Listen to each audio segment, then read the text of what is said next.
il y a deux parties dans la maquette, hein, la partie disciplinaire et la partie qui est un peu transversale. Voilà un petit peu comment il faut voir les choses. Voilà, donc, alors, je vous donne mon adresse mail et puis en cas d'urgence, c'est le numéro de téléphone qui prévaut puisque les mails sont noyés au milieu de plein d'autres mails. Donc, s'il y a urgence, c'est le téléphone qu'il faut envisager. Du coup, vous avez les adresses, notamment pour le suivi des TER que vous avez à produire pour la fin de l'année. Voilà, il vous faudra un tuteur de TER. Donc, s'il y a des questions, si vous voulez que je vous accompagne aussi sur ce travail-là, ça se fera par Internet et par téléphone, évidemment. Voilà un petit peu, mais n'abusez pas des coordonnées, s'il vous plaît. Alors, aujourd'hui, deux moments dans le cours. Donc, c'est un cours qui va renvoyer à la méthodologie de la recherche en sciences de l'éducation. On va prolonger le cours qui a eu lieu il y a quelques semaines déjà pour étudier un peu comment, dans un premier temps, on transforme une idée, une thématique en gros, comment on transforme cette thématique en sujet et puis en objet de recherche. Donc, il y a un mécanisme de transformation.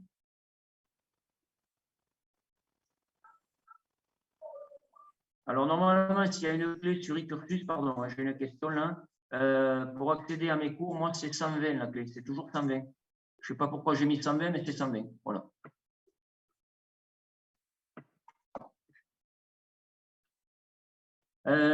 Donc, deux grands moments dans l'intervention d'aujourd'hui. Un moment pour faire avancer une idée vers un objet de recherche. Donc, il y a tout un tas de mécanismes de transformation avec des outils que je vais vous présenter pour que vous puissiez définir le périmètre de votre recherche. Ça, c'est le premier point. Le deuxième moment du cours sera d'aborder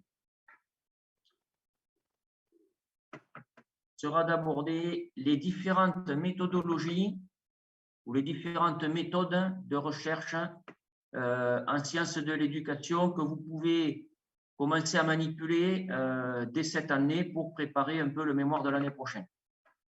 Voilà un petit peu. Est-ce que c'est bien clair pour tout le monde? Deux grands chapitres.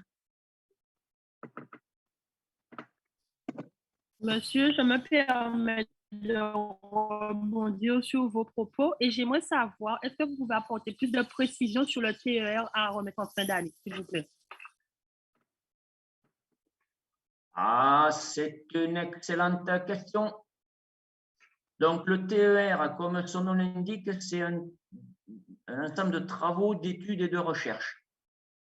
Donc, pour finaliser votre TER, il s'agit d'une production. Et alors, ce n'est pas moi qui gère le module TER, hein, donc je vous dis ça pour ce que j'en ai compris, en attendant d'avoir un cahier des charges bien précis qui est en cours d'élaboration. Mais en gros, la tendance est la suivante, vous aurez une production écrite à remettre qui fait un peu, qui reflète un peu votre travail d'initiation à l'activité de recherche. Donc, le cours d'aujourd'hui est un cours qui va vous aider à comprendre qu'est-ce qui est attendu dans ce TER. Autrement dit, comment vous avez fait évoluer une idée initiale en véritable objet de recherche et quelles sont les méthodologies que vous pensez exploiter et que vous allez un peu exploiter pour aboutir à la production de résultats. Voilà. Alors, ce n'est pas un travail complètement abouti, c'est un chantier et c'est un compte rendu d'un chantier que vous devez remettre. Voilà. La forme que ça prend, c'est un rendu écrit d'une vingtaine de pages. Voilà. C'est plus clair pour vous? Oui, je vous remercie. Voilà, mais l'idée, si vous voulez, c'est que tous ces cours de méthodologie de la recherche, ils doivent étayer vos préoccupations. Autrement dit, il ne faut pas hésiter à poser des questions parce que sinon le cours il tape à côté de vos préoccupations et le cours est inutile. Donc, surtout, n'hésitez pas à poser des questions pour amener les contenus du cours à des contenus qui sont plus parlants pour vous. Hein, vous venez d'horizons différents. Il y a les matheux, il y a les physiciens, il y a les SVT, il y a les EPS, il y a les CPE, il y a les langues, il y a les criminologues, machin. Et donc, à partir de là, chacun a ses propres préoccupations et la façon dont on aborde la méthodologie, si vous ne posez pas de questions, ça risque de taper un peu à côté. Hein. Donc, n'hésitez pas à re-questionner certains concepts, certaines notions, certaines méthodes pour que vous y voyez clair dans votre propre préoccupation disciplinaire, si tant est que vous ayez une préoccupation disciplinaire quelque part. Voilà un petit peu. Hein, ne prenez pas ça comme un cours descendant à appliquer directement. Voilà. Et c'est surtout que vous devez finaliser les contenus de cours au regard de la production du TER l'année prochaine. À la fin de l'année, pardon. Et sur le mémoire à partir de l'année prochaine. Bien, alors c'est bon, j'ai répondu un peu à la question? Oui, oui, c'est bon. Parfait. Super. Alors, dans un premier temps, je vais vous faire le partage d'écran.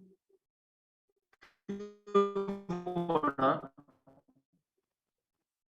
Et dans ce partage d'écran, vous avez le principe général qui transforme une idée initiale, aussi générale soit-elle, en objet de recherche. On a par exemple une idée qui est ouais, mais moi je vais travailler sur la pédagogie différenciée. Ça, c'est une idée. C'est pas la même chose. Wow! Ça a eu beaucoup de chance là. Merci. C'est une idée. Hein, je veux travailler sur la différenciation pédagogique. Bon, très bien, vous avez le droit, c'est une idée intéressante, mais ça reste au stade de l'idée. C'est-à-dire, vous partez d'une préoccupation professionnelle qui a du sens pour vous, mais ce n'est pas un objet de recherche, ça. Ça, c'est une idée. Voilà, j'ai envie de travailler sur ça. Mais cette idée, il faut la faire évoluer vers un objet scientifique. Voilà. Et pour faire évoluer cette idée vers un objet scientifique, il y a un certain nombre d'étapes que je vais vous présenter maintenant. Alors, quand on regarde un peu les champs de la recherche, on se dit, mais quand on est dans l'intervention, puisque vous êtes appelé à développer des recherches dans les métiers de l'intervention, ben, il faut déjà modéliser qu'est-ce que c'est que l'intervention. Ben, à minima, l'intervention, c'est des acteurs. Autrement dit, on peut travailler sur l'enseignant, on peut travailler sur l'élève, ou on peut travailler sur du personnel annexe au métier ou connexe au métier de l'intervention.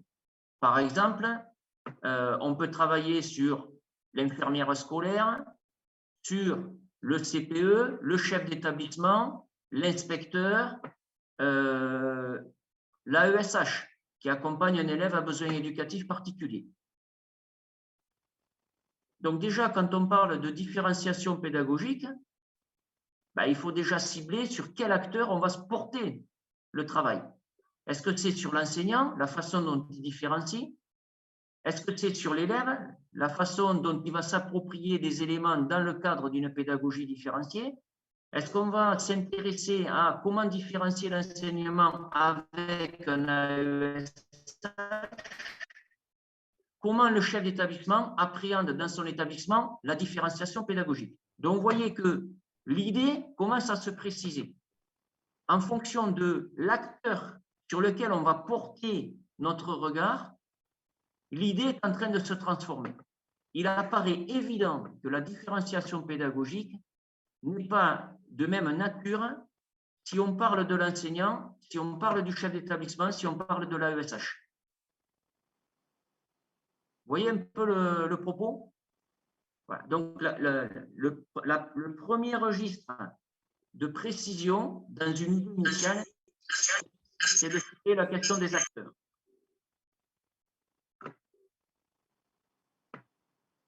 Deuxième registre d'interrogation, une fois qu'on a ciblé un peu les acteurs, on va cibler la question de la discipline. Est-ce que je veux cantonner ma recherche sur la discipline sur laquelle je me suis inscrit au CAPES? Par exemple, je suis en créole, je veux m'intéresser à la différenciation pédagogique en créole. Ma foi, c'est tout à fait intéressant, mais on peut élargir le truc, c'est-à-dire je veux m'intéresser à la différenciation pédagogique pour l'élève créolophone, ce qui n'est pas la même chose. D'un côté, on parle de l'enseignement du créole, de l'autre, on parle de l'élève créolophone. Comment on différencie pour lui? Et là, vous voyez que les choses elles commencent à se préciser.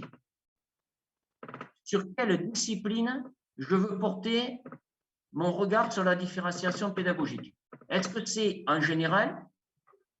Donc là, c'est l'élève créolophone et comment les enseignants, toutes disciplines confondues, organisent une différenciation pédagogique?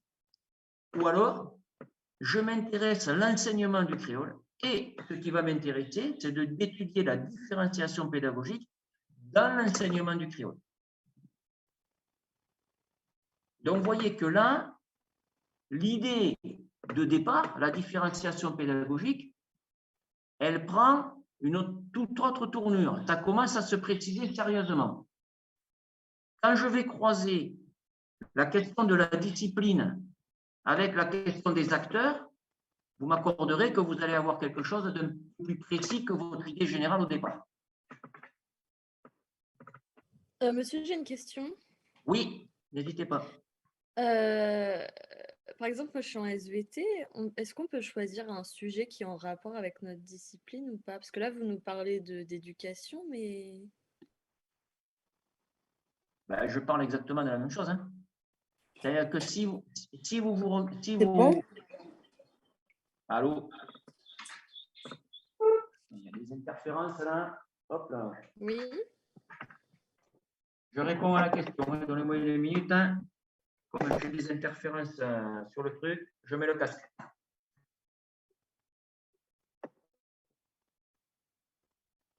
Voilà. Donc, bien sûr, quand vous questionnez, finalement, c'est l'entrée disciplinaire. Tout simplement. Donc, bien sûr, je viens de l'indiquer ça. Vous pouvez, si je reste sur une idée de départ qui est de travailler sur l'environnement durable, par exemple. Ça, c'est votre idée de départ. Mais il faut questionner cette idée au regard de sur quel acteur vous allez, à partir de quel point de vue, en termes d'acteurs, vous allez parler de l'éducation à l'environnement durable. Par exemple, ça ne sera pas le même point de vue si vous absorbez cette question-là du côté de l'élève, du côté de l'enseignant, du côté d'un chef d'établissement, du côté d'un conseiller principal d'éducation. Voilà, donc cette première question, oui, alors, elle est fondamentale. Parce que ça va... Oui, allez-y. Ça n'a pas vraiment répondu à ma question parce que vous reparlez toujours de l'élève, de l'enseignant, mais est-ce qu'on peut faire quelque chose vraiment de purement scientifique?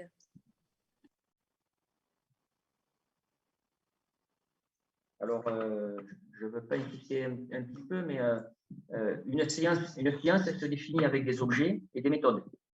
Donc, à partir du moment où vous précisez un objet et vous avez des méthodes, vous êtes dans une démarche scientifique. Oui, non, mais ce que je voulais dire, c'est est-ce que... Oui, j'ai compris. J'ai compris. Vous avez un objet scientifique qui est l'étude de la physiologie de l'effort, par exemple, un truc comme ça, c'est ça? Oui, voilà, un sujet quelconque, mais sans forcément parler des élèves ou du CPE ou je ne sais pas quoi. Alors, là, vous êtes sur un objet à l'intérieur de la discipline. Si vous rentrez par discipline SVT, la discipline SVT est compartimentée, vous l'avez sur le schéma, c'est pour ça que je suis rentré par le disciplinaire sur ce schéma-là.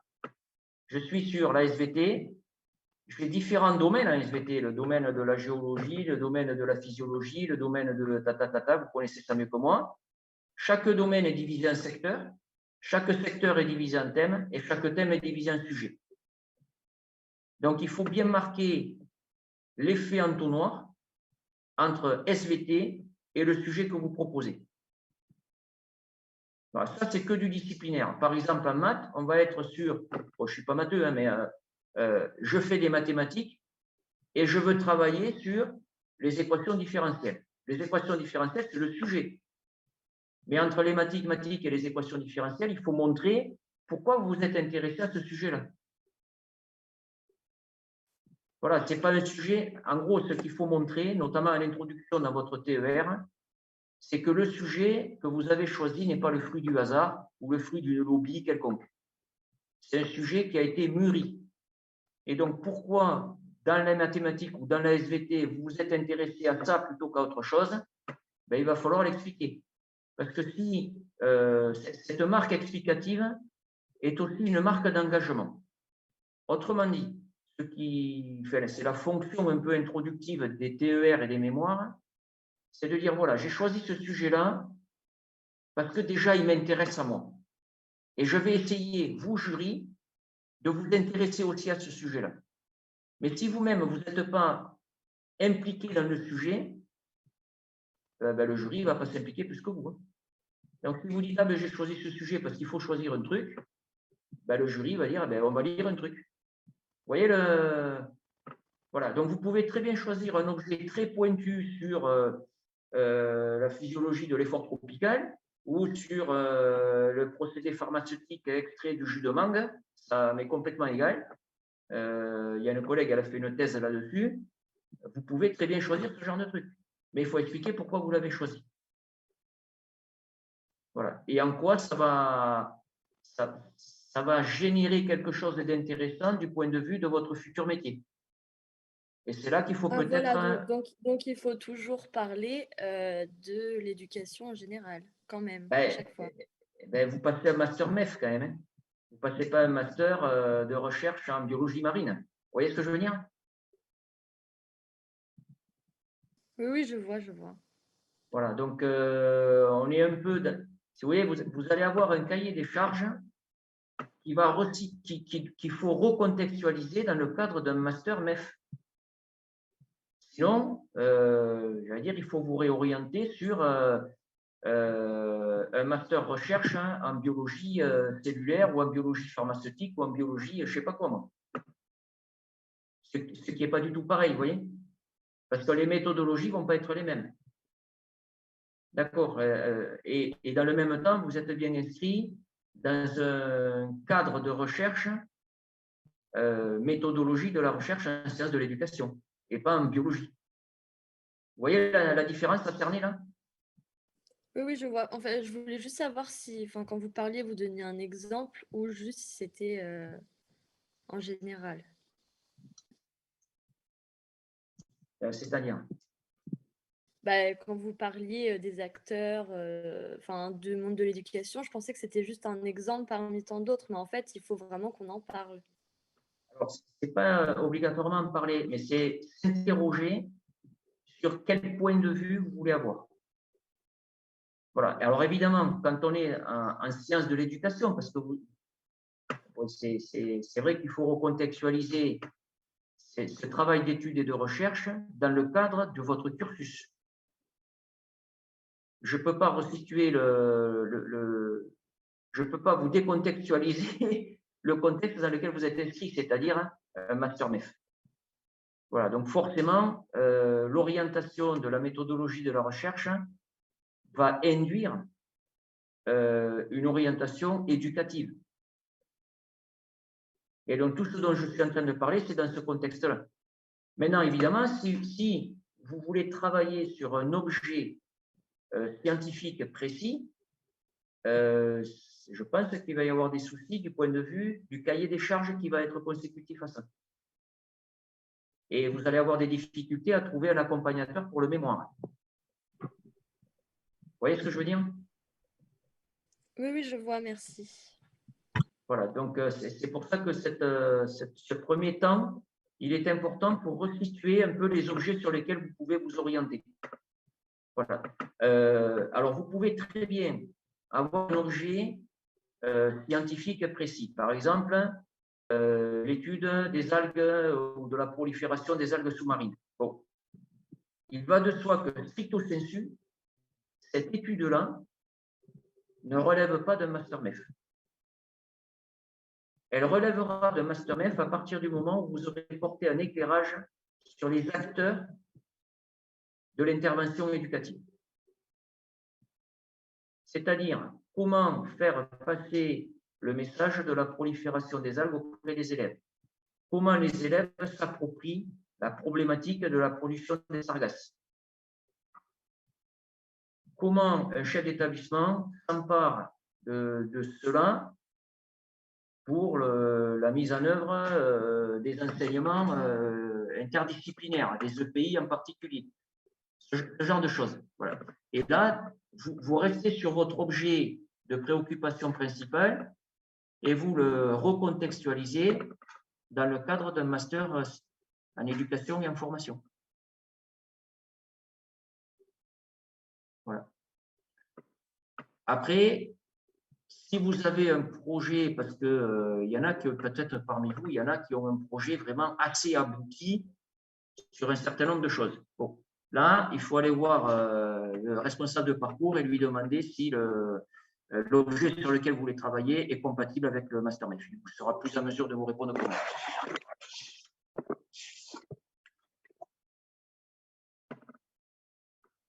Voilà, parce qu'il y a des étudiants qui travaillent par exemple sur c'est quoi que j'avais suivi l'année dernière, sur le handicap et sur les troubles métaboliques. Bon, ben, on a trouvé un point d'accord avec le responsable des troubles métaboliques à l'université. On a trouvé un point d'accord pour que ça ressemble quand même à un travail qui vise les métiers de l'enseignement. Voilà, de travailler sur les globules rouges et les possibilités de transport en cas de drépanocytose, etc. Ça relève plus d'un mémoire de médecine que d'un mémoire d'enseignement, vous êtes d'accord? Voilà. Pour autant, ce travail que vous avez capitalisé, il ne faut pas le neutraliser parce qu'on vous a dit, ah ça y est, il faut parler que de l'enseignement. Non, non, pas du tout. Au contraire, c'est montrer comment cet objet que vous maîtrisez déjà un peu ou beaucoup, vous pouvez le reformater ou le recontextualiser dans un cadre éducatif. Voilà. Donc, on est d'accord qu'il faut que ça rentre dans les programmes, du coup. Pas forcément. Hein. Au contraire. Pas forcément. Vous pouvez vous appuyer sur les programmes pour étudier un certain objet, mais ce que vous prévoyez finalement, et c'est là qu'il faut bien se situer, c'est que vous allez être producteur de savoir. Les savoirs, les programmes, ils ne produisent pas de savoir, ils dictent le savoir. Vous allez produire du savoir qui peuvent reconfigurer dans quelques années les programmes scolaires. Voilà la posture. Vous avez des cours sur l'innovation pédagogique et la contextualisation, ben c'est comme ça qu'il faut le voir. C'est-à-dire que vous devez produire du savoir sur le savoir à construire. Ou vous pouvez produire du savoir sur la construction du savoir. Dans tous les cas, vous êtes producteur de quelque chose et vous n'êtes pas conformiste par rapport à des programmes. C'est là que vous rentrez dans une discussion scientifique et que vous pouvez étayer une critique des programmes. Par exemple. Vous voyez un peu où je veux en venir ou c'est un peu touffu tout ça? Mais pour le moment, c'est un peu flou, mais je pense que quand vous allez continuer votre diaporama, on va bien se situer sur ce qu'on doit vous rendre. Oui, donc alors, j'essaie de reprendre le cours. Donc, enfin, le cours de mon propos en essayant de prendre en compte ce que vous venez de me dire pour que ce soit bien clair. Je vais prendre un autre exemple. vous voulez travailler sur une œuvre littéraire. Donc, je ne sais pas moi, Joachim du Bellay, Heureux qui communiste, etc. etc. Bon, vous voulez travailler le contenu littéraire du propos. Très bien. Le souci, c'est que vous faites un mémoire de littérature. Vous ne faites pas un mémoire sur l'éducation à la littérature. Donc, la posture est à faire varier. Voilà, elle est à modifier, elle est à recontextualiser. Sinon, le mémoire et le TER, ça va être un peu compliqué. Alors, je vous rappelle hein, que les enjeux, c'est que vous allez passer un oral et la troisième épreuve orale, vous devez faire un compte rendu de vos travaux de recherche dans le cadre d'un recrutement pour devenir enseignant. Donc, le propos, c'est d'essayer de recontextualiser un peu les travaux de recherche dans le cadre de ce que vous allez en faire pour une procédure de recrutement. Donc, si vous partez sur quelque chose qui n'a rien à voir avec l'enseignement, ça va être compliqué quoi, de dire, ben voilà, j'ai fait ça, donc je valorise mon intention d'entrer dans le métier. Alors que le candidat d'à côté va dire, ouais, moi j'ai travaillé sur la transmission des contenus du cycle de Krebs pour les élèves de terminale. Et là, ben, le candidat concurrent a un temps d'avance sur vous parce qu'il montre son intérêt à enseigner la discipline et pas son intérêt à chercher quelque chose de très pointu qu'il n'enseignera jamais. Vous voyez voilà, il faut recontextualiser tout ça dans le cadre du premier cours. Hein. Je vous ai bien expliqué que les enjeux pour vous, c'est des enjeux de recrutement. Donc, même si vous avez envie de travailler sur, je ne sais pas, moi j'ai des envies de travailler sur la vitesse d'ascension et la déperdition de la vitesse d'ascension au fur et à mesure de la déflation en oxygène, c'est très intéressant. Mais pour l'enseignement, ça ne me servira absolument à rien. Voilà. Et qu'est-ce que je vais en faire pour présenter mon concours en EPS? Rien du tout. Parce que c'est un truc, je me suis fait plaisir à chercher un truc pour peut-être le sport de haut niveau, mais pour l'enseignement de l'EPS, tout le monde s'en fout. Et donc, je ne valorise pas ça. Là, l'orientation qui est quand même suggérée, c'est que dans la première partie de l'épreuve de ce troisième oral, c'est de montrer quels sont les travaux de recherche qui sont compatibles un peu avec le métier pour lequel vous passez cet oral-là. Il vaut mieux quand même faire converger plutôt que de disperser vos affaires. Voilà. Mais encore une fois, sauf si vous avez un objet qui est déjà bien précis, auquel cas, là, il faut vous faire guider, non pas par quelqu'un qui ne connaît rien à la SVT, mais par le collègue responsable du parcours ou des collègues qui ont fait un peu de recherche. Je pense à Madame Firmeau, je crois, qui va intervenir auprès de vous, qui est quand même assez aguerri sur le plan de la recherche méthodologique. Voilà. Donc, il faut voir avec ces enseignants-là qui sont beaucoup plus compétents pour dire ouais, ça pour le concours c'est bon, ça pour le concours il faut peut-être oublier et ils vont pouvoir vous réorienter. Votre directeur de mémoire, il va pouvoir vous orienter correctement. Voilà, parce que là, je parle un peu dans le vide et je n'arrive pas à cerner vraiment quel est l'objet sur lequel vous voulez travailler, si cet objet est compatible avec tout ce qu'on va vous raconter derrière. Bon, toujours est-il que même si vous restez... oui, Madame Jalabert, je vous écoute. Oui, non, je vous laisse finir. J'avais une question, mais ça n'a rien à voir. Enfin, ça a à voir avec ce qu'on vient de dire, mais c'est sur les élèves, en fait, sur les acteurs. Oui. Je voulais savoir si on pouvait cibler un public particulier. Ou, quand j'entends, c'est-à-dire, je m'explique, une filière particulière, par exemple l'enseignement technologique et professionnel, ou pas du tout. Oui, tout à fait. D'accord. Ça s'appelle, on va le voir tout à l'heure, hein, ça s'appelle l'échantillonnage. D'accord, merci. Vous voulez montrer, par exemple, j'exagère un petit peu, vous voulez montrer la difficulté de prise de parole chez les élèves et les conséquences sur l'apprentissage et donc les résultats scolaires. Oui. Voilà. Ben, pour montrer un certain nombre de choses, vous allez échantillonner le public. Et donc, vous allez prendre par exemple, hein, des élèves en milieu ordinaire, un lycée classique, et puis des élèves en lycée professionnel, et puis des élèves allophones en situation d'inclusion en lycée ordinaire. Voilà. Et vous allez pouvoir comparer si la prise de parole a un impact en fonction du contexte dans lequel les élèves sont plongés. Est-ce que les élèves en lycée professionnel, ils parlent plus ou moins que les élèves de lycée ordinaire? Et est-ce que les élèves allophones dans un lycée ordinaire parlent davantage que des élèves allophones qui sont dans un lycée professionnel, par exemple? Et là, vous avez des regards croisés qui vont montrer un certain nombre de choses. Je ne sais pas ce que ça va montrer.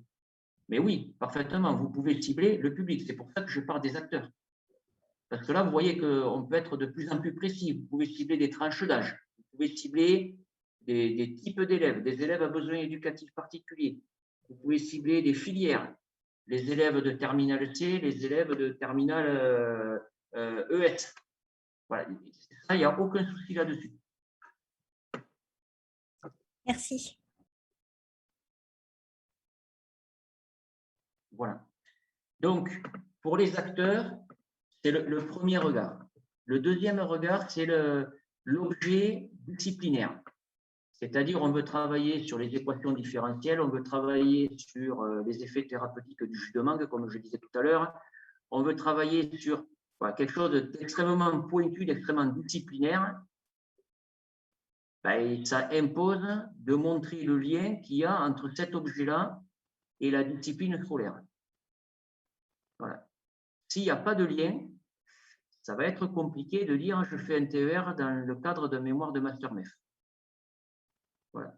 Je pense un truc pour les physiciens, par exemple. Vous voulez travailler sur les patrons d'interférence des électrons et montrer qu'un électron de machin, il est bon. OK. Est-ce que c'est dans les programmes scolaires? Sans doute pas. Est-ce que ça s'enseigne? Peut-être pas. Et donc, l'objet même pose un problème de pertinence. Voilà.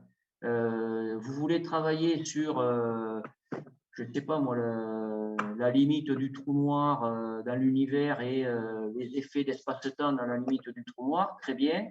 Alors, l'élève, il peut travailler ça en EPI, pourquoi pas, mais sauf si les programmes ont changé, je ne pense pas que ça fasse partie des programmes. Donc, votre objet, en fait, à part pour vous-même, il ne va pas servir à la communauté éducative en général. Et pour vous faire suivre dans le cadre de ces objets-là, ça va être compliqué. Alors, M. Bilas, il va pouvoir suivre sans aucun souci, mais ça va être compliqué de pouvoir être suivi par un directeur de mémoire qui n'est pas un spécialiste de la physique. Voilà. Ce qui montre bien que, quelque part, il faut essayer de voir la compatibilité entre l'objet que vous voulez développer et la question des programmes scolaires. Alors, ça peut être les programmes scolaires jusqu'au deuxième cycle de l'université, c'est-à-dire la licence, éventuellement le master. Voilà. Comment on enseigne l'astrophysique à des masters en astrophysique? Je ne sais pas, je ne sais même pas si ça existe. Voilà. Vous voyez le truc? Donc, resituer le positionnement toujours dans un cadre de formation ou d'éducation. Voilà. Enfin, en tout cas, vous l'interrogez pour ne pas exclure l'objet qui vous intéresse, mais pour peut-être le reconfigurer au regard de l'exigence du cahier des charges que vous allez avoir. Voilà un petit peu.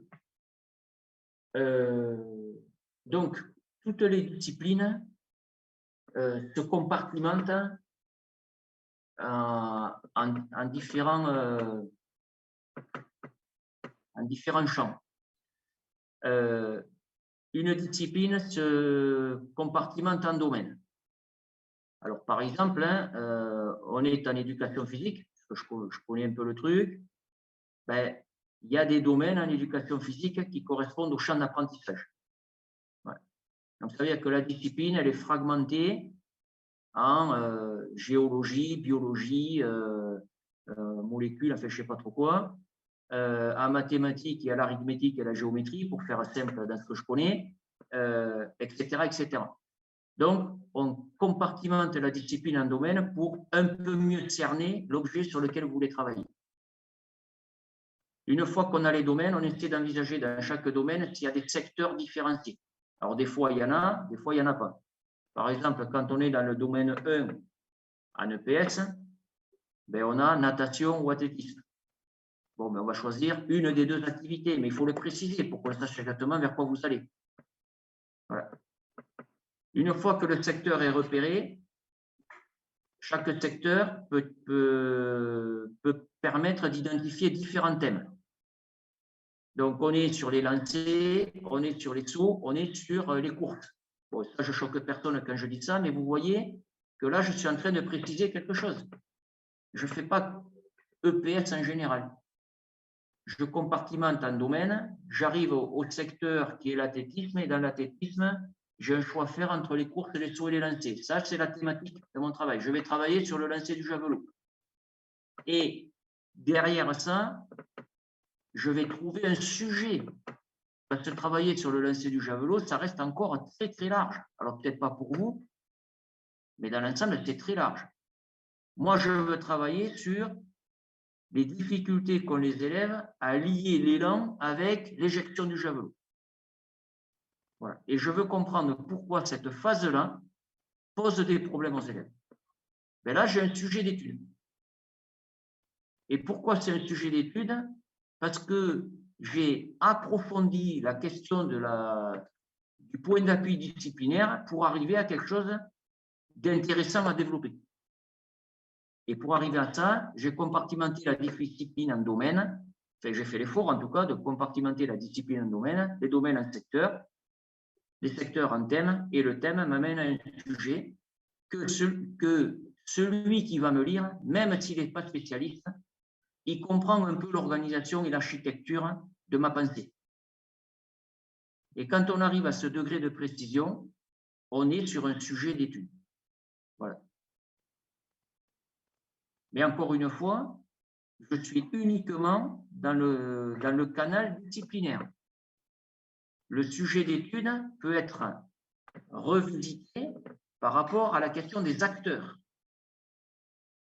Est-ce que je veux travailler sur la difficulté élan-éjection du point de vue de l'élève, du point de vue de l'enseignant qui enseigne, du point de vue du tuteur de l'enseignant, enfin, du tuteur de l'élève qui va être l'intermédiaire ou l'interface entre l'enseignant et l'élève, du point de vue de l'AESH qui fait le travail avec l'élève en situation de handicap, c'est comme vous voulez. Mais voyez que le sujet, si je l'éclaire, alors le sujet montre votre maîtrise votre maîtrise disciplinaire, et quand vous l'éclairez avec la question des acteurs, forcément, vous êtes dans le disciplinaire et l'éducatif. Et donc, là, vous êtes en train de construire de façon pointue,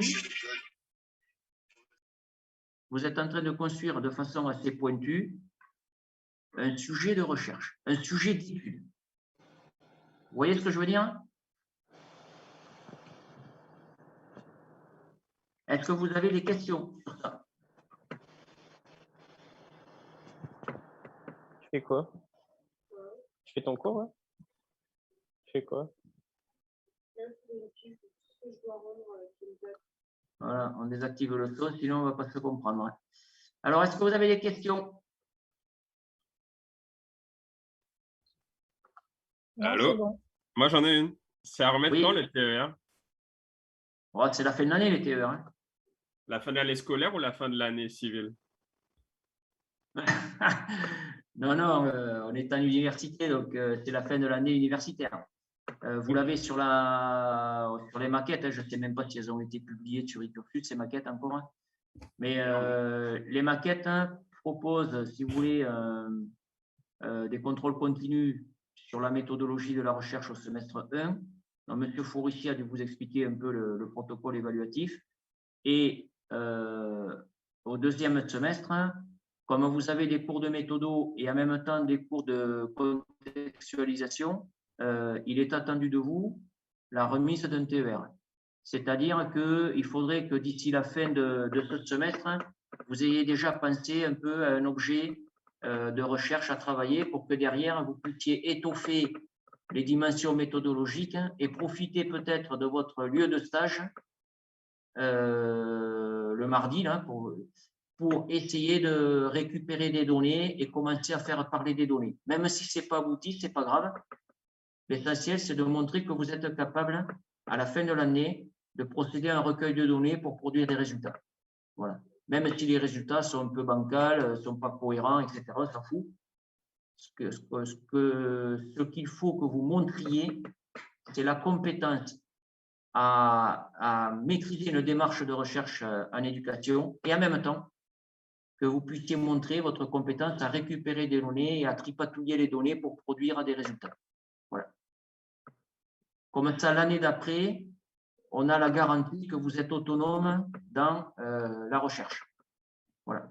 Est-ce qu'on peut dire que le TER, c'est un peu un mini-mémoire?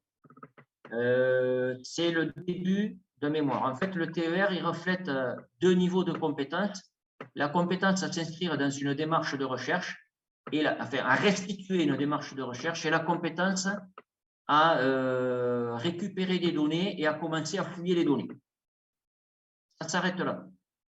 L'année d'après, le mémoire, c'est la compétence à produire une démarche de recherche et non pas simplement à l'appliquer, produire une véritable démarche de recherche et produire des résultats pour discuter les résultats.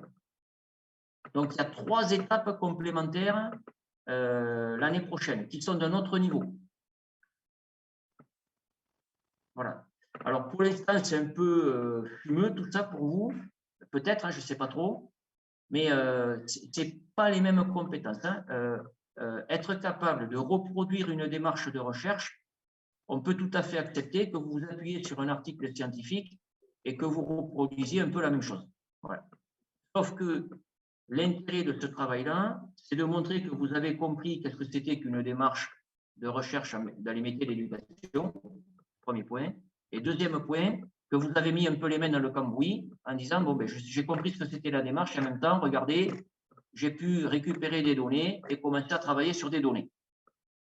Point final, le TER s'arrête là. L'année d'après, pour le mémoire, il est attendu de vous que vous construisiez un cadre théorique abouti et personnel. Ce n'est pas du tout le même niveau. Hein. Avec, là, il faut vraiment qu'il y ait un travail consciencieux de lecture de revues scientifiques pour déterminer quel va être votre cadre théorique de recherche. À partir de là, il y a une deuxième exigence qui est de récupérer des données et de produire des résultats. Des résultats qu'on ne trouve pas ailleurs. C'est pour ça que je vous disais tout à l'heure, vous êtes dans la production de savoir. Vous n'êtes plus dans j'applique les textes et donc je suis content. Non, non, vous devez produire du savoir. Le gouvernement s'appuie sur cette démarche-là pour renouveler en permanence à la fois le développement professionnel, mais en même temps renouveler les savoirs sur l'enseignement. Troisième étape importante, c'est la compétence à discuter scientifiquement des résultats. Autrement dit, c'est de s'approprier les éléments de controverse, non pas professionnelle, mais de controverse scientifique, ancrés sur des problématiques professionnelles. Voilà. Et donc, cette démarche-là, elle s'inscrit en étroit tissage avec les attendus des concours. Voilà. Comment on fait une pratique innovante dans l'enseignement à partir de cette démarche de recherche où on est capable de discuter des résultats. Discuter, ce n'est pas contester. Hein. Discuter, ce n'est pas raconter sa vie. C'est montrer de façon argumentée que vos résultats sont compatibles avec d'autres résultats et qu'à d'autres moments, ils sont contradictoires avec d'autres résultats. Et cette contradiction vous oblige à repenser les outils méthodologiques qui ont produit ces résultats. Mais vous les repensez pour votre propre travail et pour le travail des résultats qui apparaissent contradictoires et qui ont été produits par d'autres. Et donc, vous êtes dans une dimension de controverse scientifique. Voilà, c'est un peu ce qu'on entend aujourd'hui, hein, le vaccin, les pour, les contre, très bien. Le vaccin, c'est des résultats un peu contradictoires. Voilà, est-ce que quand on est vacciné, on est à l'abri de se faire contaminer? Non. Est-ce que quand on est vacciné, on est complètement à l'abri d'un décès? Non. Pourtant, statistiquement, 80% des gens qui sont vaccinés évitent les formes graves de Covid. Très bien, mais il y a les 20%, les autres 20%. Sur une population de 60 millions, ça fait un paquet de gens. Et donc, on est dans la controverse. Les résultats scientifiques sont contradictoires. Se positionner, non pas pour dire qu'il faut se faire vacciner ou pas, on s'en fout complètement de ça. La controverse scientifique, c'est de discuter de ça. Voilà. En argumentant, en disant, voilà, moi j'ai produit ces résultats, ça montre que l'autre il a produit d'autres résultats, ça montre l'inverse. Et donc peut-être que l'inverse de ce que j'ai trouvé est à rechercher dans les éléments méthodologiques de production de ces résultats. Peut-être que l'objet sur lequel il a travaillé ressemble à mon objet, mais fondamentalement, ce n'est pas tout à fait le même objet, etc. etc. Voilà. Excusez-moi, en fait, il faut plus cataloguer les opinions des autres plutôt que d'en donner une, en fait. Ah non, non, mais là, on n'est pas dans les opinions. Hein. On est dans la production de résultats. La production de résultats scientifiques qui sont garantis par la mise en place d'une méthode de traitement de données scientifiquement fiable. Voilà, comme je disais tout à l'heure, une science, elle se définit avec un objet et une méthode. Et donc, la méthode implique des outils. Si vous n'avez pas un objet précis, déjà, vous êtes hors jeu au plan de la production de résultats scientifiques. C'est pour ça que cette question de l'objet, elle est déterminante. Ensuite, il y a la méthode. Si la méthode que vous empruntez, elle n'est pas fiable et qu'elle n'a pas été reconnue au plan scientifique, et que vous faites votre propre méthode parce que vous avez décidé que tout seul, vos résultats, ils ne sont même pas discutables. Ce n'est pas des résultats scientifiques. Donc, votre objet doit être travaillé. La méthode, elle doit être fiabilisée au plan scientifique pour justifier que vos résultats sont bien des résultats de nature scientifique. À partir du moment où on a des résultats, on n'est pas en train de donner son opinion. On dit « j'ai produit des résultats ». Et le laboratoire du Canada, il a produit des résultats contradictoires. Pourquoi? Et donc, on n'est pas en train de discuter au café du commerce de l'opinion de l'un et de l'autre. C'est que les résultats qui ont été produits et qui sont validés au plan scientifique sont contradictoires. Et donc, ça interroge la communauté scientifique. Donc, on rentre dans une controverse, un débat scientifique qui oblige à faire une activité récursoire. On revient en arrière en disant c'est peut-être la méthode, c'est peut-être les outils, c'est peut-être l'objet. Et là, on commence à discuter avec des éléments scientifiquement fiables. Sinon, on est en train d'opiner, comme on dit, mais on n'est pas en train d'asserter. Or, vous devez vous positionner du registre de l'assertion, c'est-à-dire de l'argumentation scientifiquement fondée. Voilà, je ne sais pas si j'ai été très clair là-dessus.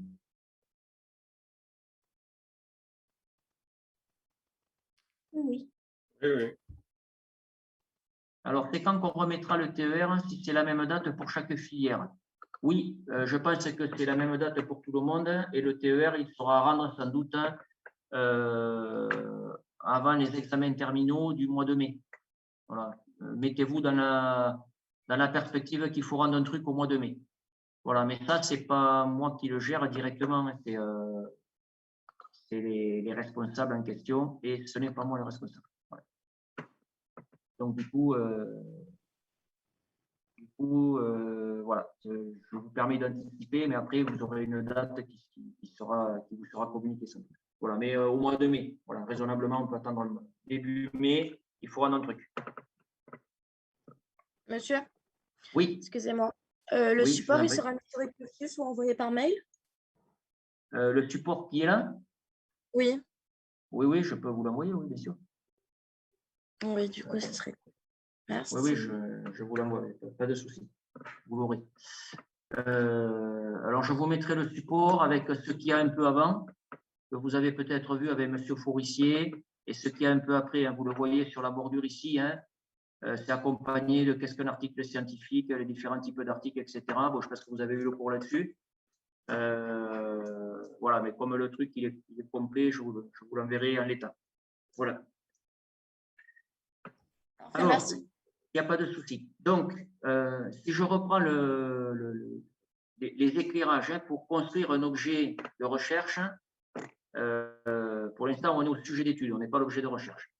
Donc, j'ai un sujet, enfin, j'ai une idée et je filtre mon idée à travers le prisme disciplinaire qui m'amène à préciser vraiment ce sur quoi je veux travailler. Ensuite, je filtre le sujet au regard des acteurs. Hein, sur quel type d'acteur je veux fonder mon idée. Et là, ça permet de préciser encore plus le sujet que vous voulez traiter. Une fois qu'on a fait le filtre disciplinaire et le filtre des acteurs, vous avez le filtre du contexte. Ça, c'est le filtre qui est intéressant parce que souvent, on oublie que quand on intervient en contexte. Alors, je vois qu'il y a un élément dans la discussion.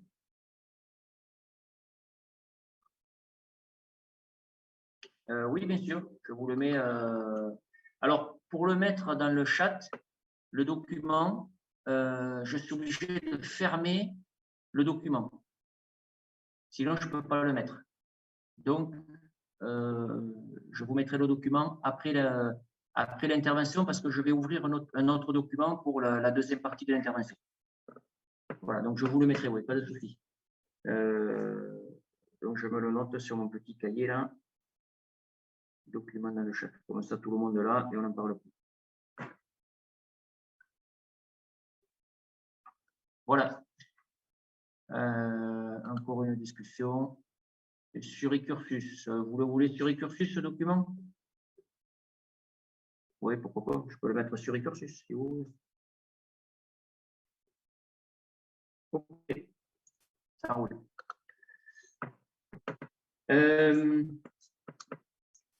Alors, je disais le prisme disciplinaire qui permet de préciser votre objet, le prisme des acteurs qui permet de préciser l'objet encore plus, et enfin,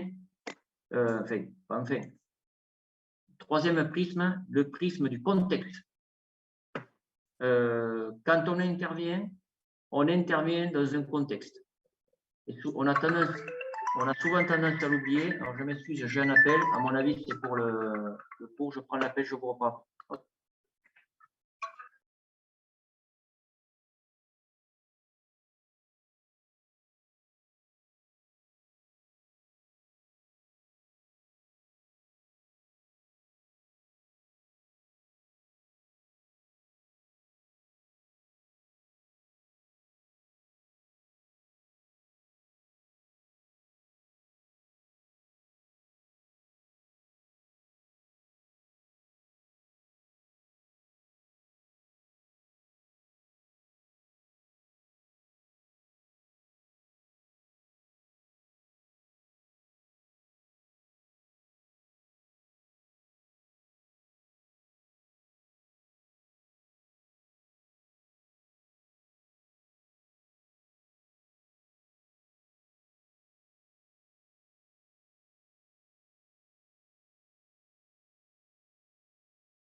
Oui, me revoilà. Donc, c'était un cas d'urgence. Je suis désolé. Il y a toujours des urgences tout le temps. Et donc, on essaie de régler les problèmes les uns après les autres au fur et à mesure où ils arrivent. Donc, du coup, je disais, après le filtre disciplinaire et après le filtre des acteurs, il y a le filtre du contexte. On intervient dans un contexte en permanence et on a tendance à l'oublier. Donc, il faut bien regarder si votre sujet, sur quoi vous peut prendre une teinte particulière en fonction de différents contextes. Alors, en termes de contexte, on parlait tout à l'heure de type d'établissement scolaire. Voilà. Ça, ce sont des contextes. Lycée pro, lycée ordinaire, lycée général et technologique, CPGE, collège, collège REP++, ce genre de choses. Voilà. Là, on est sur des contextes singuliers. On n'enseigne pas de la même façon les maths en CPGE qu'en lycée pro, parce que les contenus sont différents, c'est évident, mais surtout que le public, il est différent. Voilà. Donc, à partir de là, on contextualise le propos en fonction de ce qu'on veut vraiment travailler. En tout cas, il faut se poser la question. Est-ce que ce que je veux travailler, je veux le travailler sur un contexte particulier? Voilà un peu l'idée. Alors, je vais essayer de prendre plusieurs exemples de ce point de vue au-delà de l'établissement scolaire. On est sur une académie qui est singulière. La créolité, la langue créole est la langue maternelle de pas mal d'élèves et cette langue est appréhendée de façon différente dans les familles. C'est un contexte. Vous allez à Paris, vous n'avez pas ce contexte-là de la langue maternelle unifiée autour du créole. Vous n'avez pas la problématique de l'usage du créole dans les établissements scolaires. Et donc, si vous vous intéressez à l'enseignement, fût-il l'enseignement de l'éducation physique, on peut s'interroger sur est-ce que cet enseignement du sport, pour faire très général, il n'est pas à reconfigurer au regard de ce contexte singulier où on interroge finalement tous les enseignements à la lumière de la langue maternelle que peut être le créole, par exemple. Mais là, je suis que sur la langue, je ne suis pas sur toute la dimension culturelle. Et pourtant, l'académie a une dimension culturelle avérée. Et donc, comment appréhender ce contexte culturel dans mes propres enseignements? Si je vais encore plus loin, comment appréhender le contexte environnemental dans mon enseignement? Que ce soit le contexte géopolitique, géographique, économique ou climatique. Quand on voit, notamment à l'approche de Noël, dans les écoles primaires, pour vous situer un peu le propos, on est sur le Père Noël avec son traîneau Sérène sur la neige. Est-ce qu'on a bien contextualisé l'imaginaire de l'élève par rapport à sa réalité quotidienne? Voilà, le jour où il neigera ici, je veux bien entendre que le Père Noël il va arriver avec le traîneau. Sinon, ça pose un problème de décalage. En fait, les élèves, on leur raconte un peu n'importe quoi des fois. Voilà. Dernièrement, j'étais sur un suivi de stagiaires pour les élèves en situation des élèves à besoins éducatifs particuliers. Oui, je vous laisse la main, je finis mon exemple, hein, Madame Sophie. Dans ce contexte-là, on propose un conte à l'élève, donc qui est déjà en difficulté cognitive, etc. On lui propose un conte, la version du petit chaperon rouge, où le loup, c'est un gentil. Alors déjà, il faut contextualiser que le conte du chaperon, mais qu'en plus, on développe autour de ce conte où il y a le loup qui mange la grand-mère, etc. On transforme l'histoire. Alors ça veut dire que si je transforme l'histoire, c'est que je maîtrise l'histoire d'avant, qui n'est pas dans mon champ culturel de référence. Et derrière, on s'aperçoit qu'on construit chez l'élève le loup, le pauvre loup, il est gentil, etc. Alors que le loup a été stigmatisé dans certains types de cultures depuis longtemps comme étant le paria de l'agriculture. Donc, vous voyez, c'est extrêmement... Ça interroge, le contexte interroge les contenus et les objets d'enseignement et donc les objets de recherche. Voilà. Madame Soufayère, je vous écoute. Ou nous vous écoutons, pardon. Oui, c'était juste pour que vous puissiez rappeler les différents contextes. Vous aviez dit qu'on doit en fait appréhender en fonction du contexte de notre enseignement. Vous avez parlé de contexte, par exemple, en Guadeloupe, si on parle de cyclone ou autre, j'oublie, mais vous avez parlé de différents contextes. Vous pouvez les rappeler, s'il vous plaît? Oui, alors je parlais de... Alors, si je fais du microscopique vers le macroscopique,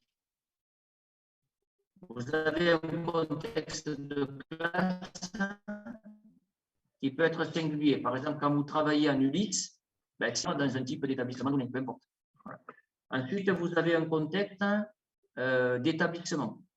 Si je suis en lycée, ce n'est pas la même chose que je suis en lycée pro. Si je suis en collège REP, ce n'est pas la même chose qu'un collège ordinaire. Je monte d'un étage, c'est le contexte linguistique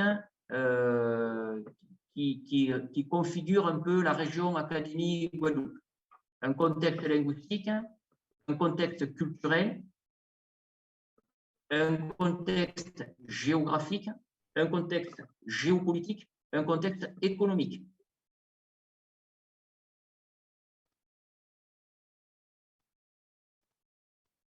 Merci.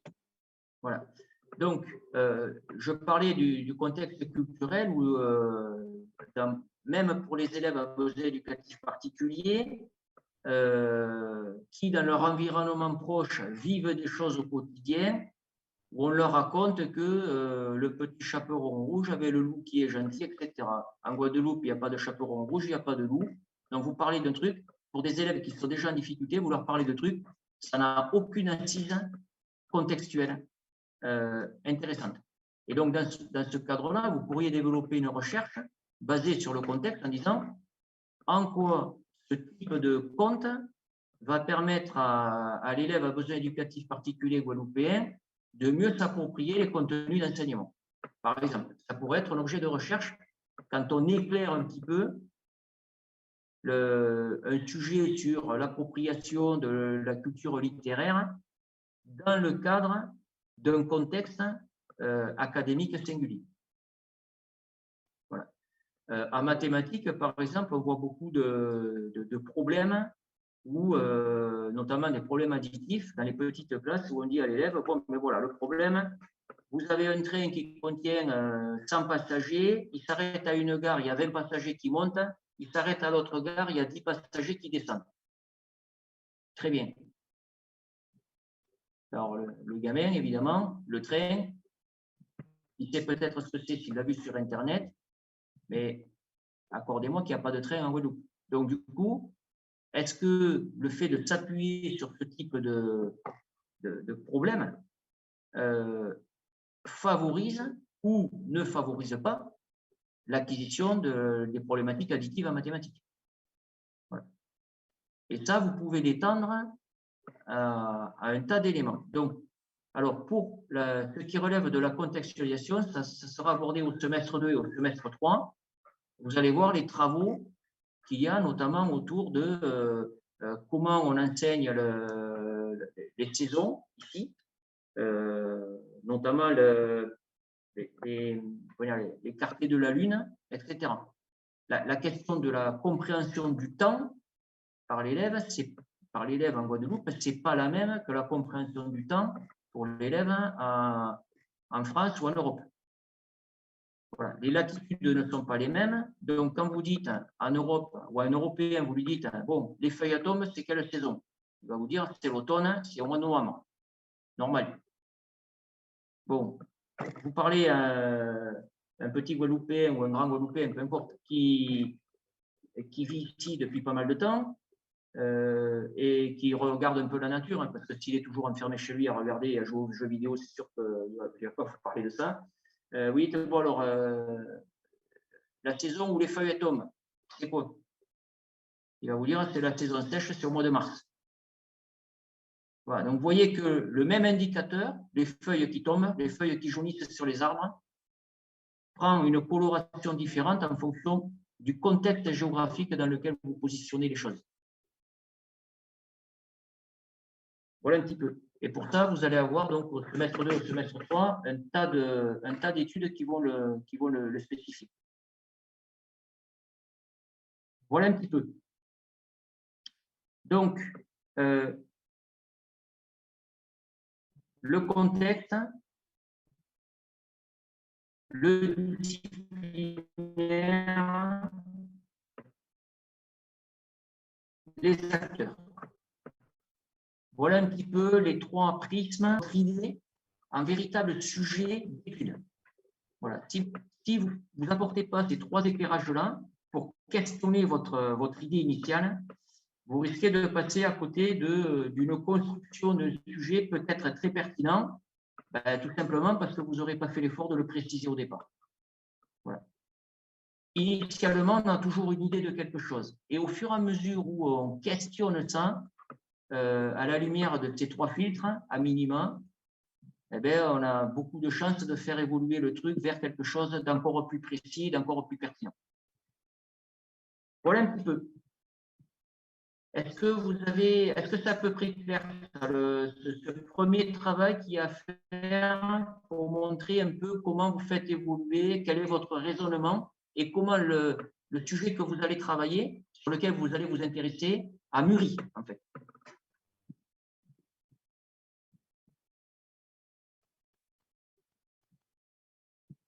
Bon, c'est bon pour ça? On considère que c'est bon? Oui. OK. Alors ensuite, on a donc un sujet qui a été questionné à travers ces trois filtres. Et on obtient un truc là. Ce truc s'appelle, comme le PowerPoint l'indique ici, ça s'appelle un sujet d'étude. Voilà. Un sujet d'étude. J'ai envie d'étudier ça. Excellent.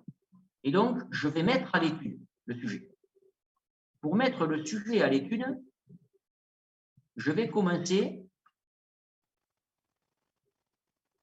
à lire des articles, des revues, des livres, des bouquins, des trucs sur Internet. Je vais commencer à documenter le sujet en question. C'est la première étape. Dans cette première documentation, vous allez repérer de façon récurrente certaines choses et certains auteurs qui constitueront vos auteurs de référence. Jusque-là, pas trop de soucis. Vous piochez un peu dans des lectures un peu tous azimuts et vous organisez un peu votre bibliographie qui va finalement faire mûrir encore plus le sujet. Voilà. Je suis sur la pédagogie différenciée, je vais à la BU, je vois la pédagogie différenciée, il y a tout un rayon, et donc je vois Postnik, je vois Mérieux, je vois G, je vois un tas de bonhommes là qui parlent de ça, parfait, et je commence à me documenter là-dessus. Voilà. Comme ça, au moins, je montre que je sais de quoi je parle, à peu près en tout cas. Et donc, vous commencez à référencer un peu votre pensée, parce que jusque-là, vous avez pensé les choses, mais pas forcément de façon tout à fait référencée. Là, vous allez référencer les choses. Et donc, votre sujet d'étude initial, qui est déjà bien réfléchi, il va mûrir, il va évoluer, parce que vous allez lire des trucs, vous allez documenter votre sujet. Et donc, il va encore évoluer, ce sujet-là. Une fois que cette partie-là, elle est acquise, vous allez basculer sur des lectures scientifiques. Voilà. Mais vous ne pouvez pas directement aller sur des lectures scientifiques si avant, vous n'avez pas documenté votre sujet. Je prends un exemple concret. Vous travaillez sur l'évaluation, on va dire. Voilà, c'est un truc qui vous intéresse, l'évaluation. et dans le cadre de la différenciation pédagogique. Alors, pourquoi l'évaluation? Parce qu'on se rend compte que quand vous réfléchissez à… bon, je travaille sur la différenciation pédagogique, alors c'est quelque chose de général, ce n'est pas disciplinaire, donc je vais le ramener à quelque chose de disciplinaire. Comment on différencie en SVT les choses? Très bien. Et donc, je suis obligé de me porter sur un objet qui a à différencier, donc un contenu qui figure dans les programmes. Ça, c'est le premier point. Et puis, je porte la question sur les acteurs. Qui différencie? Pourquoi est-ce que les élèves s'approprient? Sur quoi j'ai vraiment envie de travailler? Bon, j'ai envie de travailler sur l'enseignant, comment il s'y prend pour différencier et quels sont les effets sur les apprentissages des élèves. Donc déjà, ça commence à être un peu précis. Et puis, je m'intéresse au contexte. Et je dis, bon, la différenciation pédagogique, pour que ma recherche soit pertinente, il faut peut-être que je regarde du côté des élèves en difficulté, donc des REP+.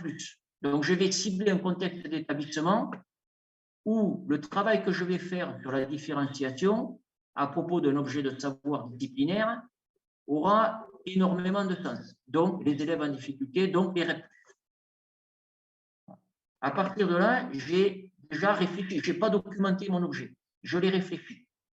Et puis, je le réfléchis un peu plus et je me dis, bon, ce qui peut-être permettrait aux élèves de… ça serait peut-être un sujet sur l'évaluation. Voilà. Parce que si je différencie l'évaluation, je différencie les apprentissages, la régulation des apprentissages et tout ce qui va avec. Donc, c'est parfait, je vais me centrer sur l'évaluation. Donc, votre sujet d'étude, c'est l'évaluation différenciée pour les élèves en difficulté dans les établissements de réseau d'éducation prioritaire. Donc, vous voyez que mon sujet, c'est extrêmement précisé entre la différenciation et ce que je viens de vous énoncer. On a quand même réfléchi à la question pour essayer de cibler et d'envisager un périmètre de travail.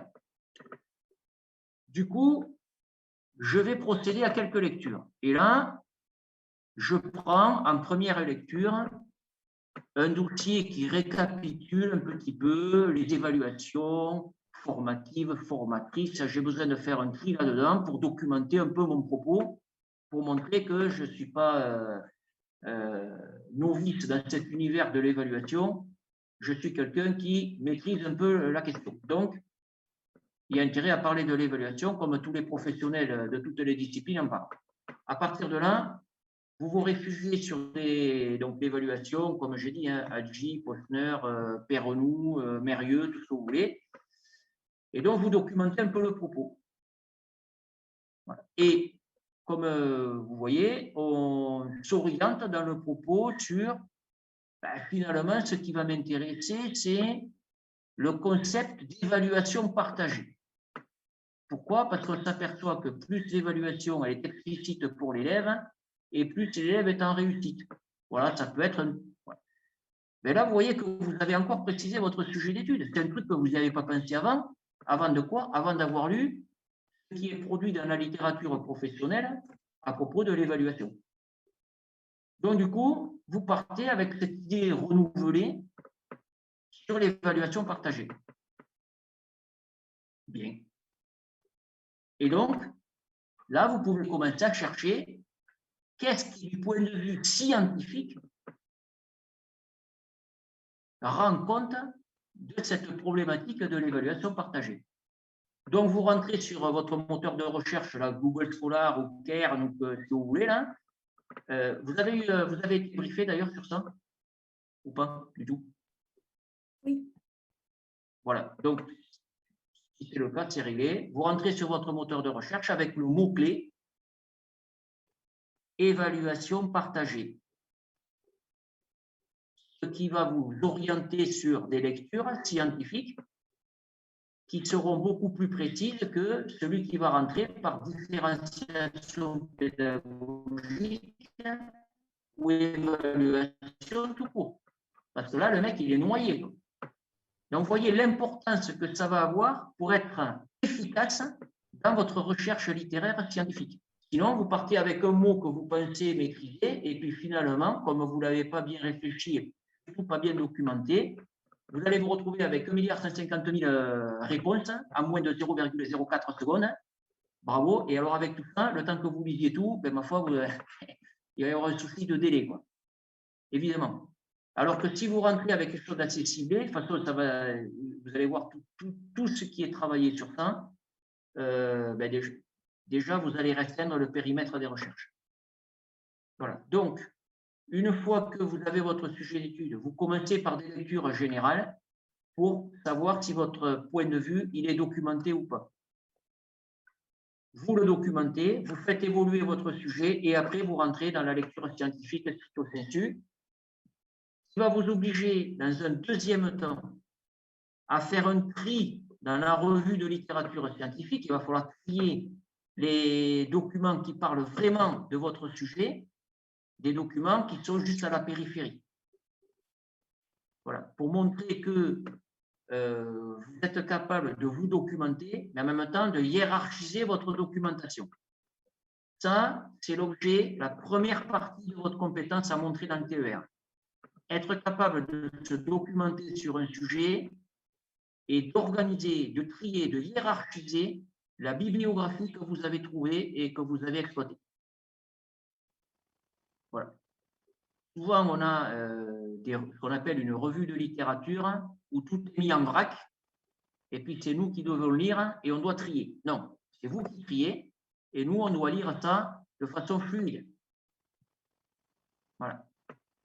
La fluence qui est chère aux professeurs des écoles en lecture doit être une fluence pour celui qui va vous lire.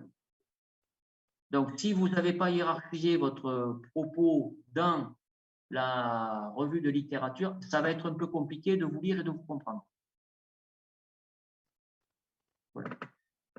Une fois que vous avez bien hiérarchisé votre revue de littérature pour montrer qu'il y a un ensemble de productions scientifiques qui ont permis la production de certains résultats autour de votre sujet qui est l'évaluation partagée, ben là, vous pourrez dire à ce moment-là que vous avez trouvé un objet de recherche. Et uniquement à ce moment-là.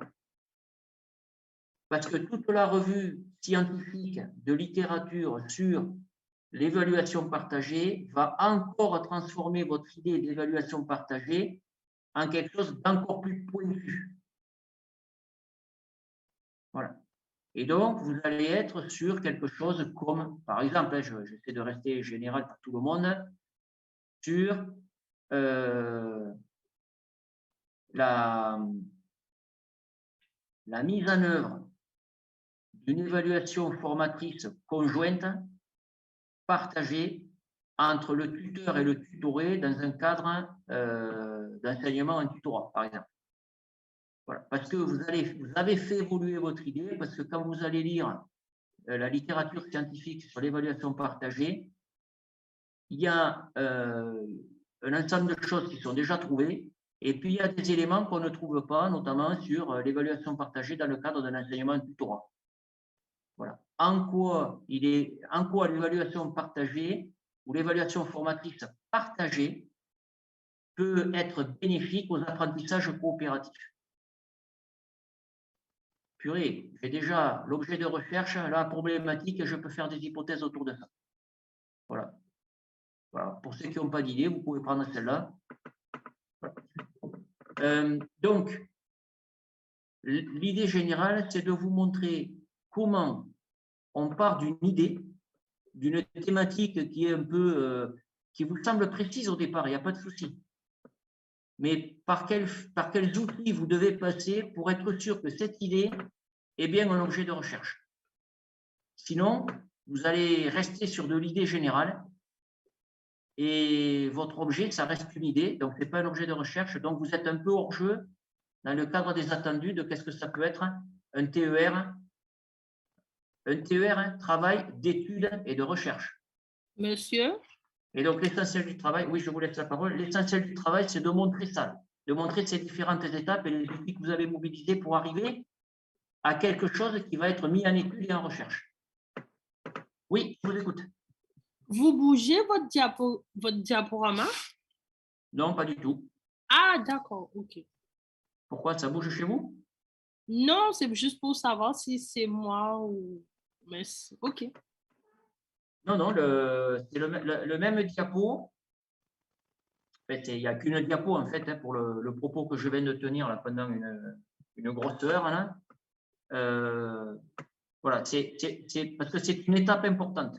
Et souvent, les étudiants ne sont pas équipés pour partir de leur idée et la faire évoluer vers quelque chose qui va intéresser tout le monde. Voilà. Donc, le TER, hein, le travail d'étude et de recherche, doit montrer cette démarche que je viens de vous présenter aujourd'hui. Dans un premier temps, hein, la première étape du TER, c'est ça. C'est comment je pars d'une idée et comment j'ai fait évoluer mon idée en portant des éclairages différents pour être sûr de cibler quelque chose qui peut m'intéresser. Et après, comment j'ai documenté mon idée. Et après, comment j'ai transformé mon idée en objet de recherche à partir d'une revue de littérature scientifique. Voilà. Et quand vous tenez cet objet-là, je peux vous assurer que si votre objet est documenté, alors ça peut être une documentation réduite, hein. On lit 4 ou 5 auteurs au départ, et puis derrière, on étaye le propos avec une dizaine de lectures scientifiques. Ça peut suffire pour avoir un objet de recherche extrêmement pertinent. En tout cas, nous, ce qui va être révélateur, c'est la démarche que vous avez opérée. Votre introduction va montrer comment vous avez structuré un sujet d'étude. Votre revue de littérature va montrer comment vous avez transformé l'étude en objet de recherche. Et donc, votre première partie du TER, elle est bouclée avec ça.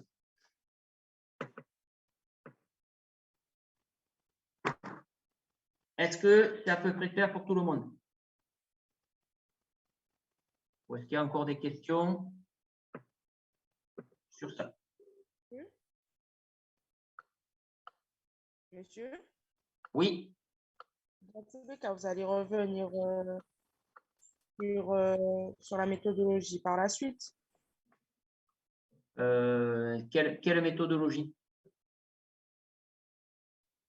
Ben, la façon de construire le TER. Oui, oui, je vous ai expliqué, vous allez avoir un cahier des charges pour construire votre TER.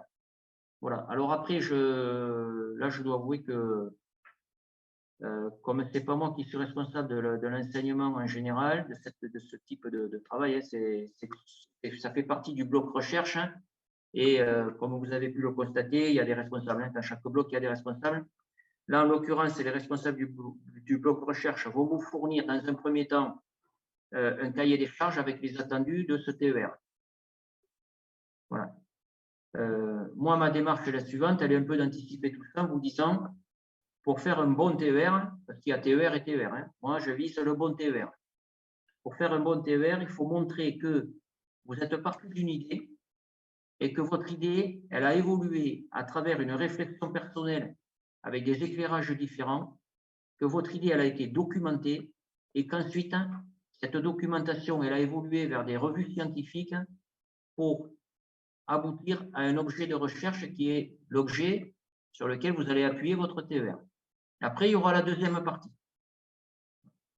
Donc, il faudrait, en termes d'échéance, que d'ici la fin du mois de novembre, vous ayez déjà une idée de départ et que vous ayez un peu réfléchi à tout ce que je viens de vous dire aujourd'hui pour faire avancer votre idée pour élaborer un objet de recherche. Comme ça, au deuxième semestre, vous allez pouvoir commencer à parler méthodologie de recueil de données et commencer à recueillir des données pour montrer que vous êtes inscrit dans une démarche de TER, tout simplement. Mais là, vous aurez entre le mois de janvier et le mois de mai pour faire cette deuxième partie du travail.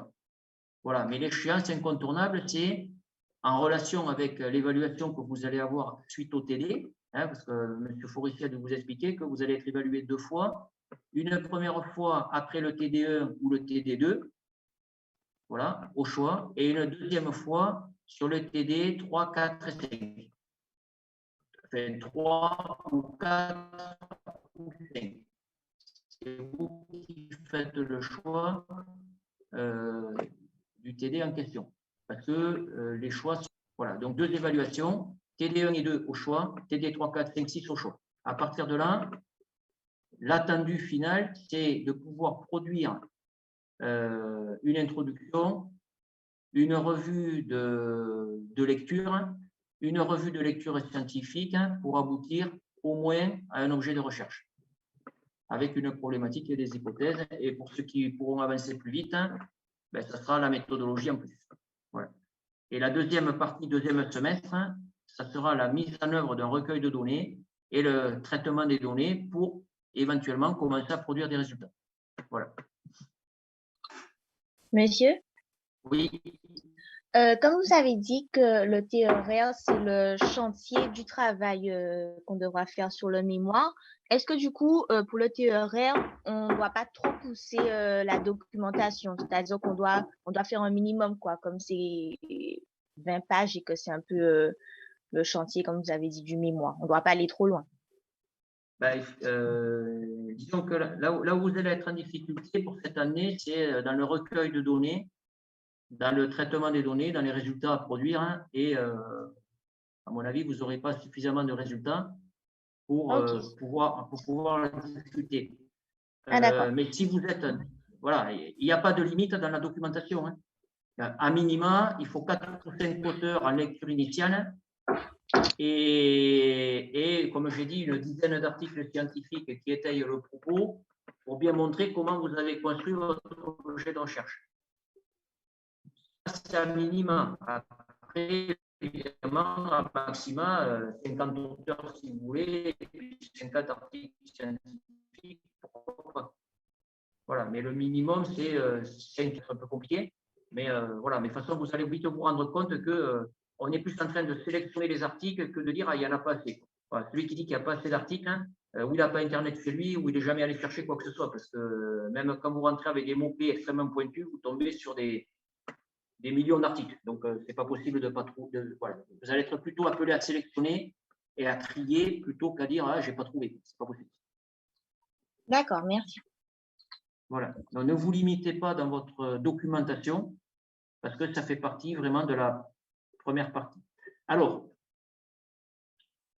la limite du TER, c'est que peut-être que ce que vous avez cherché cette année, au fur et à mesure où vous allez mûrir votre travail, mûrir votre idée, il se peut que ça vous intéresse moins finalement.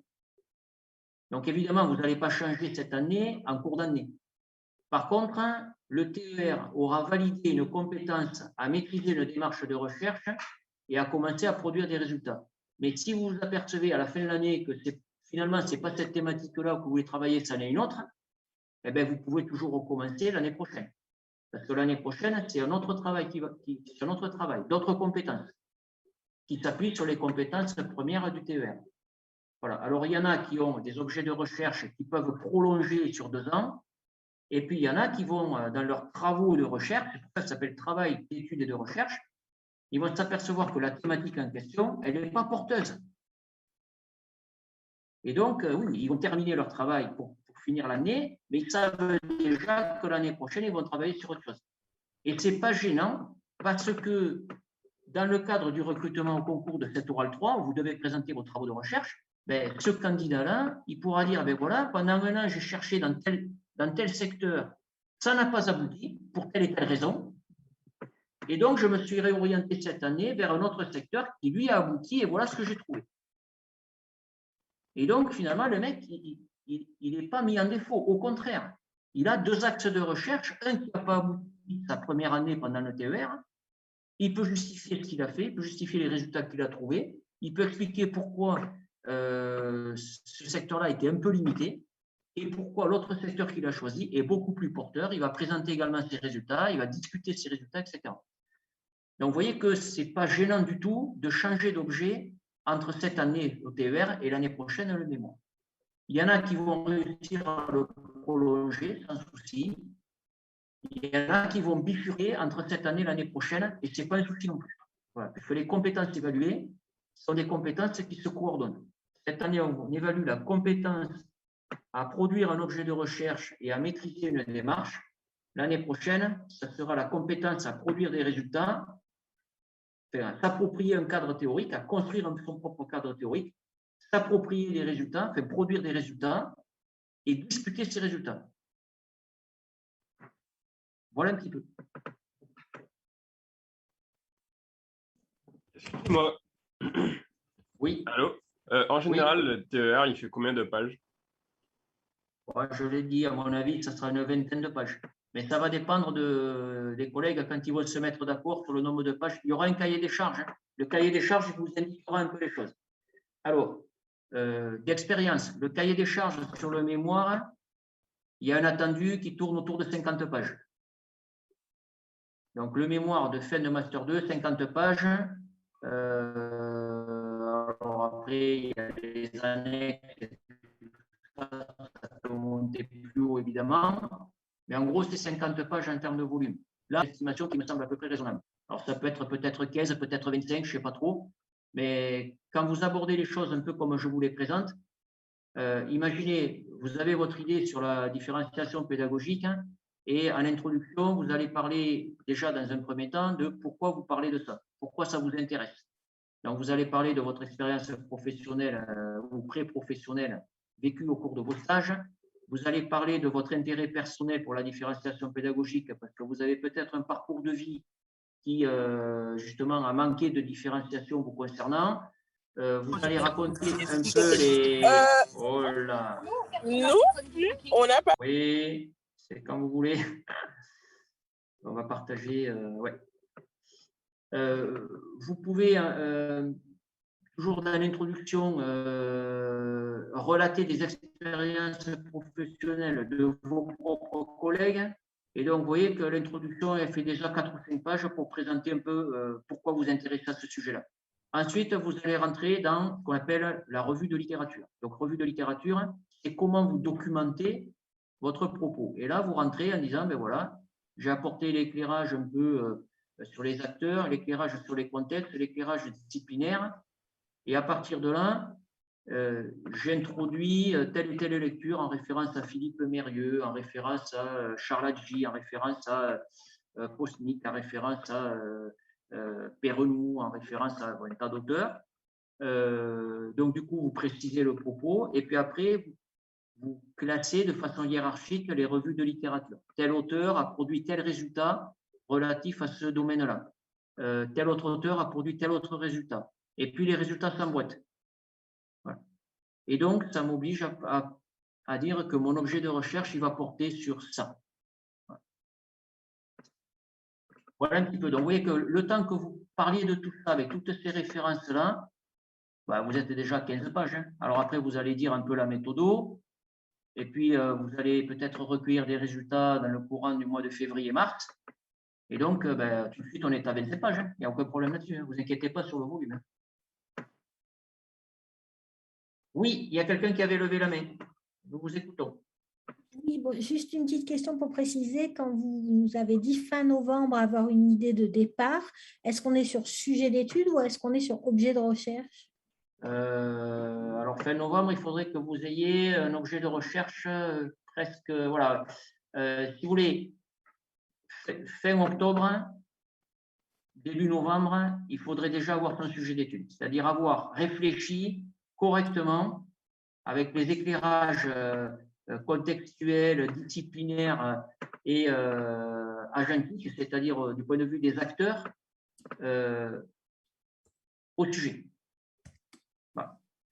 Une fois que ça s'est fait, alors ça peut être fait en 2 jours, hein, mais on peut se donner encore une dizaine de jours parce qu'il y en a qui n'ont même pas réfléchi à la question. Donc, on se donne une dizaine de jours, on dit début novembre.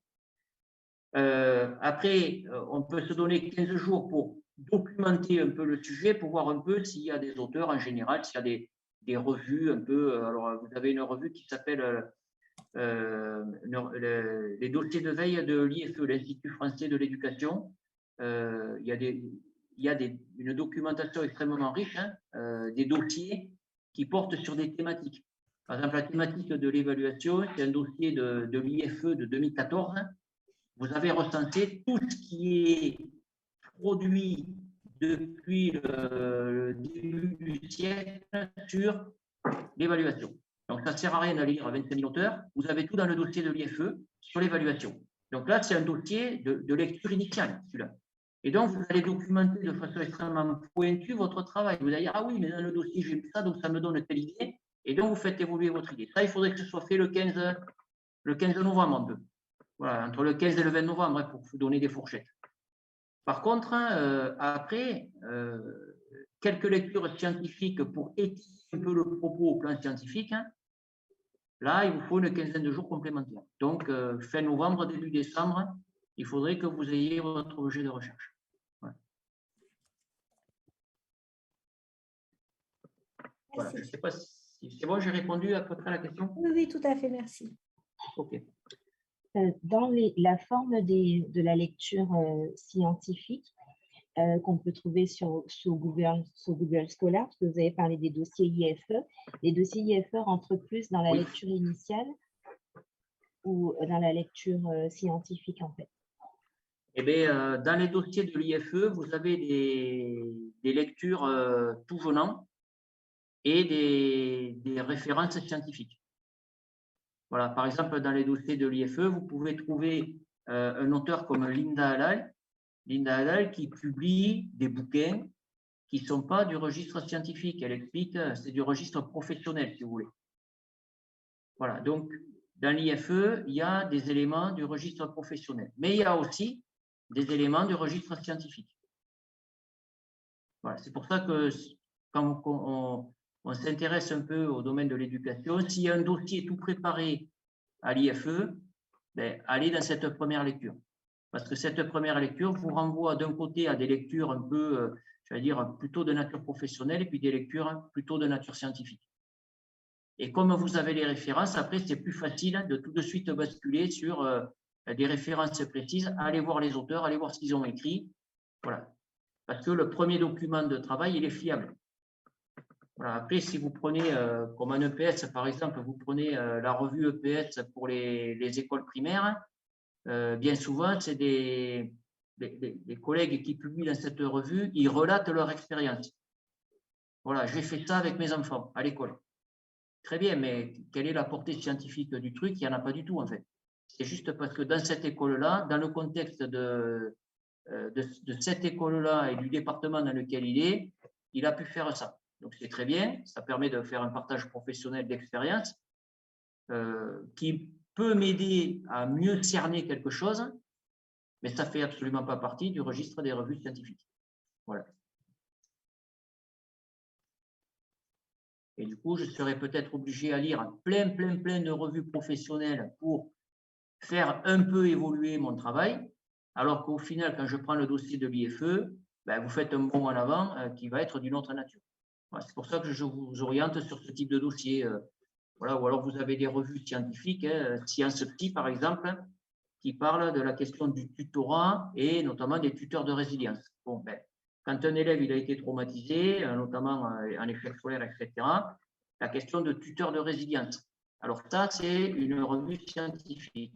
Donc, du coup, c'est quand même une lecture initiale, parce que je ne suis pas sur un article scientifique. Voilà, j'ai des propos d'un auteur, la préface de la revue ou le préambule de la revue, ou comment ça s'appelle, la première partie dans une revue, là. Voilà, il dit des choses, mais ce n'est pas un travail scientifique. Il dit des choses. Il dit que voilà, la mise en place de tuteurs de résilience peut être une aide pour les élèves en difficulté. Très bien. Ben, ça vous donne une idée de comment vous allez orienter votre travail sur la question de l'évaluation partagée, parce que vous allez faire évoluer votre travail sur le tuteur de résilience et la différenciation de l'évaluation partagée dans la diade tuteur de résilience. Voilà. Et pour l'instant, je n'ai pas lu d'article scientifique. J'ai fait que lire la préface d'une revue classée scientifique, parce que je sais que dans cette revue, il y a des trucs intéressants. Voilà. Mais après, je dois poursuivre le travail. Ça ne suffira pas. Voilà. C'est bon?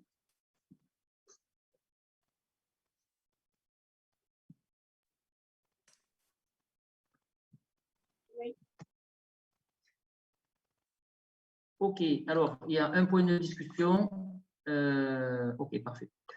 Bon, le propos, je vous mets ça sur Icursus, si vous êtes d'accord. Là, je vais vous libérer parce que je sais que vous avez cours à 10h et qu'il est déjà 10h, donc je vous libère. La fois prochaine, ce sera des TD, ce seront des TD. Donc dans le TD, je reviendrai sur les méthodes en sciences de l'éduc. Voilà. Et on détaillera tout ça tranquillement. Voilà, je vous remercie pour votre attention, je vous remercie pour ces échanges et je vous souhaite une bonne poursuite de cours et prenez soin de vous. Ok, merci. Merci. Merci, au revoir.